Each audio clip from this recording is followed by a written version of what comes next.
Y la historia que le vamos a contar ahora bien podría ser pues un guión de una novela, pero forma parte de la realidad.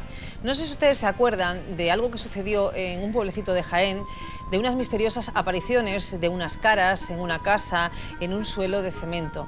Una historia que ha dado la vuelta al mundo y que sigue dando que hablar. Vamos a recordarla y a analizar esa historia porque está con nosotros el investigador José Manuel García Bautista. Buenas noches, José Manuel. ¿Qué tal? Hola, José Manuel. Buenas ¿Cómo noches. se llamaba ese pueblecito? Belmez. Belmez de la Moraleda. Ahí, en Jaén. En Jaén. Y bueno, pues la historia pone los pelos de punta, la verdad.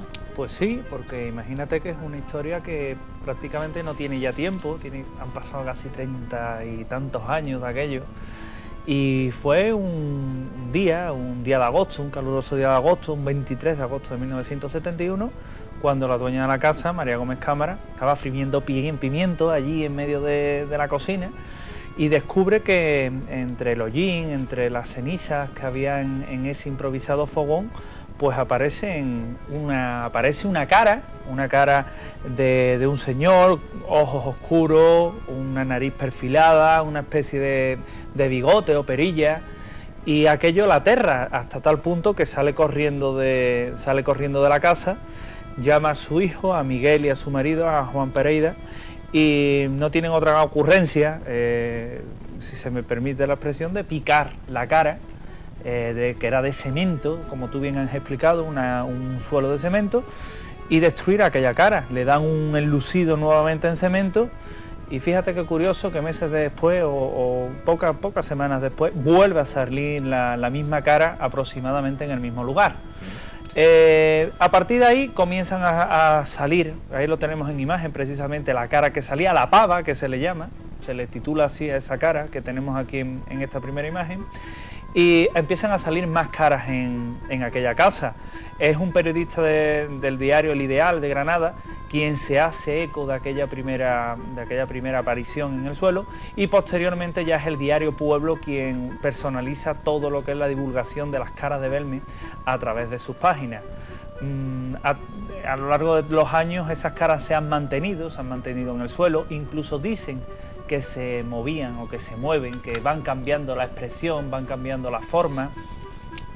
Y se montó todo, bueno, pues en Belmez de la Moraleda, imagínate un pueblo con 3.000 habitantes que apenas tienen nada de interés, por no decir que casi nada, que me perdonen los habitantes de este pueblo, pero que es así, que te encuentres de buenas a primeras con un fenómeno social y turístico, pues es tremendo hasta tal punto que el pueblo tenía prácticamente en un fin de semana, llegó a tener casi 50.000 visitas. De 3.000, ¿no?, que son en el pueblo. Exactamente, no había dónde meterlo. Digamos que socialmente fue un fenómeno, a nivel turístico tuvo una gran repercusión y a nivel mediático aún más.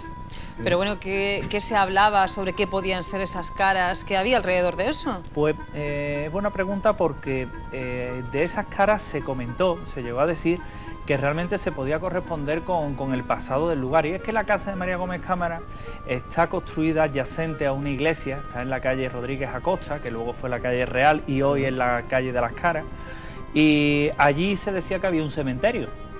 La cosa es que en una psicofonía, que no es ninguna garantía de que haya un fenómeno paranormal, se le dice que pique el patio a Germán de Argumosa, uno de los investigadores que interviene. Germán de Argumosa pica al patio y aparecen unos restos humanos de un cementerio del siglo XV, tal y como se data, y se dice que bueno, que allí realmente pudo ser esos restos. También se dice que es el agua que pasa por debajo justamente de la casa, a nivel telúrico, exactamente, o incluso hay quien llegó a plantear que era María Gómez Cámara, la dueña de la casa, quien podía ser un medium, un canalizador de una energía psíquica o presunta energía psíquica, quien plasmara esas ideas precisamente en esas teleplastias o en esas imágenes que aparecían en el suelo. ¿Que aparecían o que aparecen? Aparecían y permanecen. Y permanecen.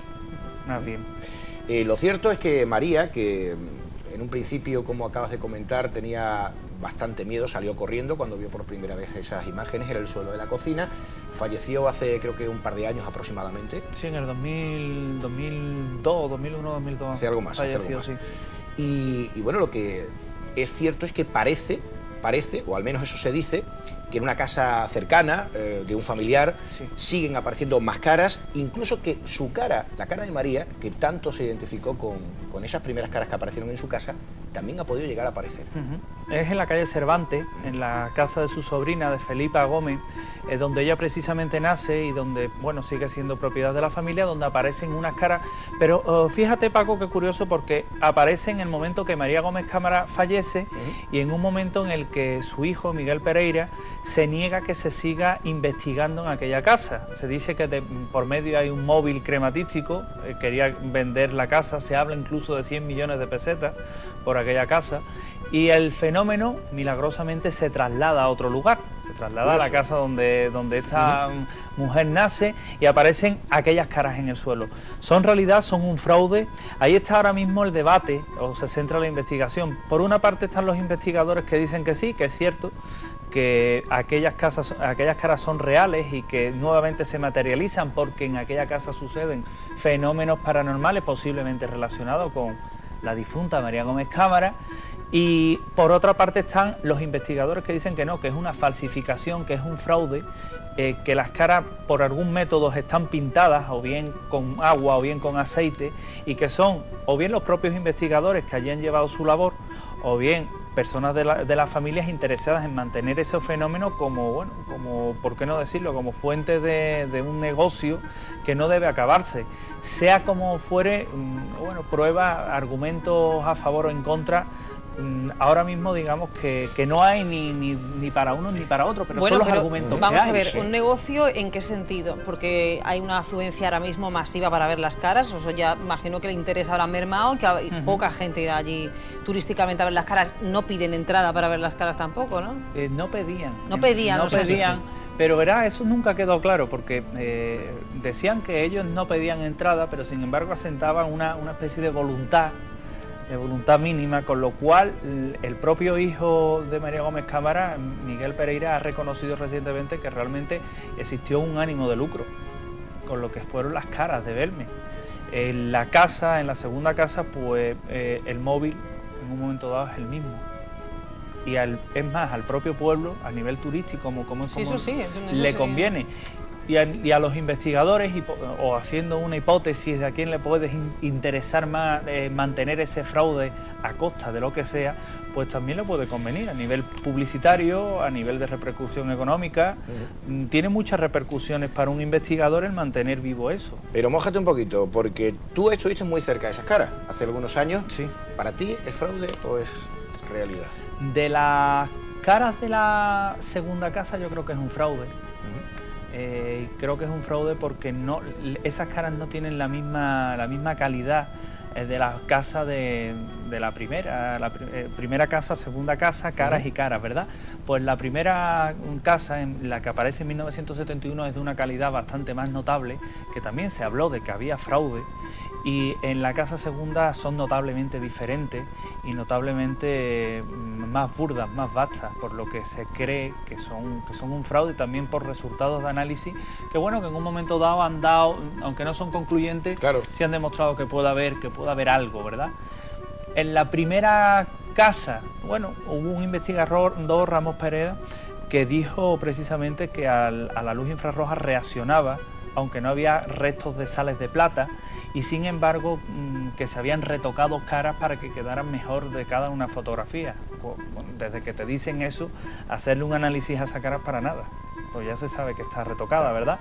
Sin embargo, exponiendo teorías a favor, teorías en contra, yo hablo de lo que conozco. En 1972 yo no había nacido, pero el misterio en torno a la primera cara, las primeras caras de Belme, persiste, continúa, no se sabe el origen que tiene. Y con respecto a esa segunda casa de las caras, pues sí parece que son un fraude. Muy bien. Oye, qué joven eres tú, ¿no? Vamos a ver, vamos al programa. Personales, una vez que termine. Muchísimas gracias. Gracias, Inés. Las caras de Belmez, todo un misterio, desde luego, sobre el que todavía se sigue hablando y sigue estando en vigente actualidad. También ha habido mucho misterio, muchos comentarios sobre la marcha de Jesús Quintero de Televisión Española, después de una polémica entrevista a José María García, que nos emitió, que después